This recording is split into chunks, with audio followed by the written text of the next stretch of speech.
Hey everyone, it's Dr. Sunita Punjabi, your brain coach. We have been talking more and more about the mind body connection, and we're super excited. We're putting together BBI, which will be the Body Brain Institute. And what we know, and the reason we're doing this is because we see the connection between healing the brain, healing the body, or vice versa, using the body to tell us when the brain isn't right, and using the brain to tell us when the body isn't right. So, how does that work? Let me give you an example. One of my friends, who's a PhD also, is so anxious. She's so nervous, and that's a brain thing. But when she's so nervous, she doesn't notice the cues of her diabetes. So she's nervous, she's anxious, and then she's very short with people. She gets easily irritated. She's actually upset. And that actually is her diabetes. But because she has anxiety, she doesn't notice the symptoms and she goes into a diabetic coma. And that's because she's not paying attention to her body. So the body, the diabetes is manifesting in brain activity because of the irregularity of sugar, which is what happens with diabetes. The body's not able to regulate sugar.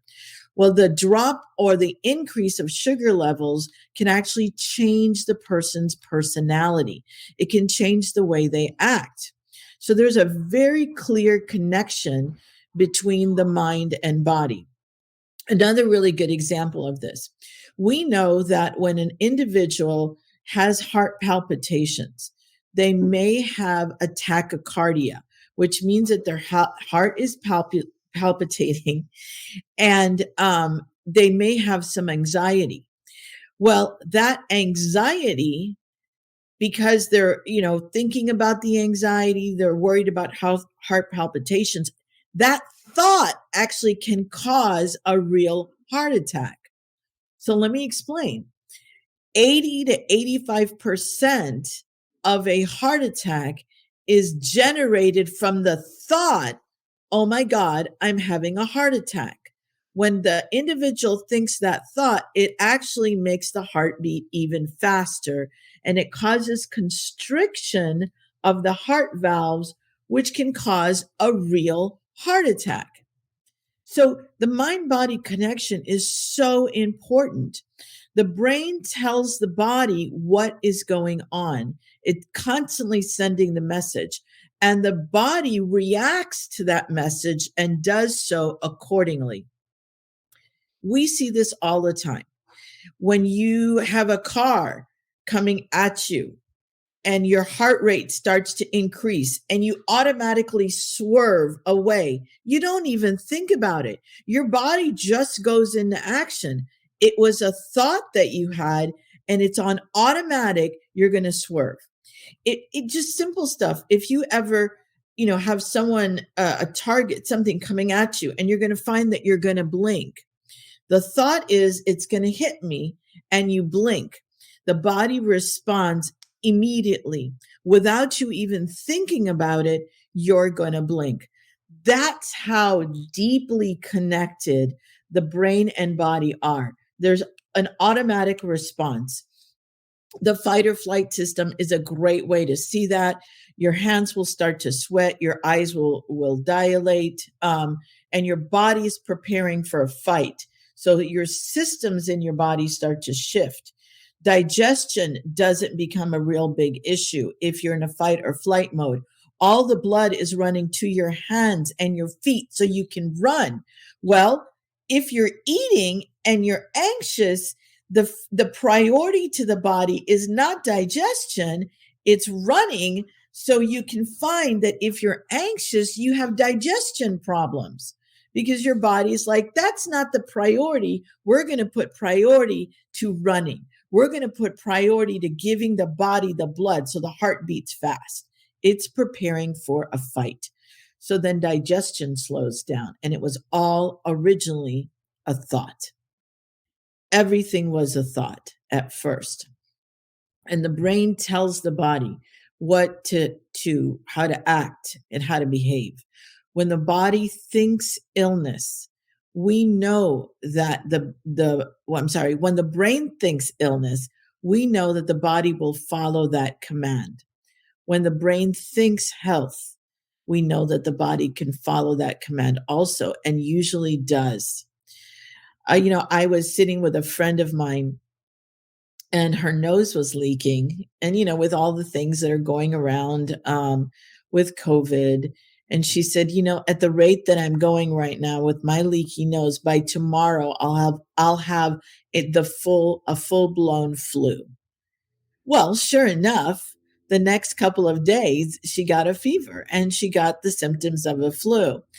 With my luck, she says, this cold will turn into a full blown flu, and I will miss work, and all of those things I'm going to have achy body and all of that stuff. So the brain says, okay, that's what we're supposed to do. And it followed.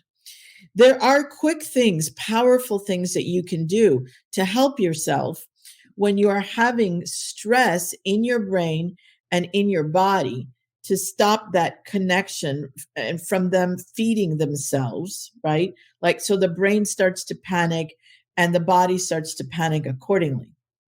One of these strategies is called mind body stress reduction.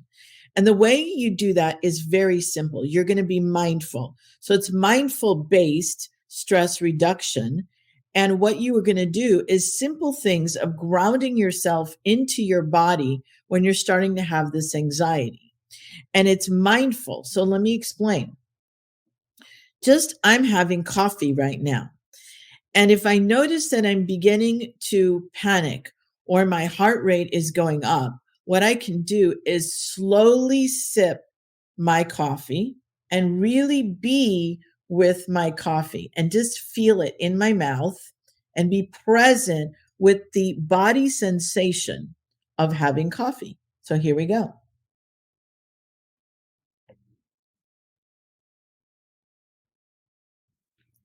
I'm just noticing the coffee is not as sweet as I used to have it. I notice that the coffee is cold. It's not as warm as it used to be. Um, I noticed that it felt a little sweet and a little bitter in my mouth, or it tasted a little sweet and a little bitter.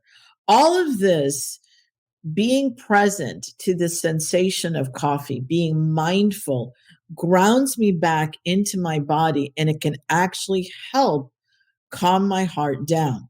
Because when the brain starts to panic, thoughts start to go, and we have kind of what's called mental hijacking. And that's really your body's response to panic. What about this? What about that? All these thoughts rush. We have to find a way to ground ourselves back into our body. Another really great exercise is crunching ice. The cold ice will actually bring you back, and just really sitting there and crunching it, having a sip of water and really being with the water. So you drink the water and you feel the water from your lips to your tongue to the back of your throat, and the cooling sensation it has on your lungs. Simple, powerful way to reduce your stress by being mindful. If you're washing dishes, really being with the soap and the sponge just for a second, 5 seconds, and just really feel the water as you're washing dishes. You can wash dishes and ground yourself and reduce your stress. So this is your brain coach talking about the brain body connection and how we can actually reduce stress, re-ground the body, reduce our blood pressure, and get back of our brain when it's out of control. This is your brain coach signing out.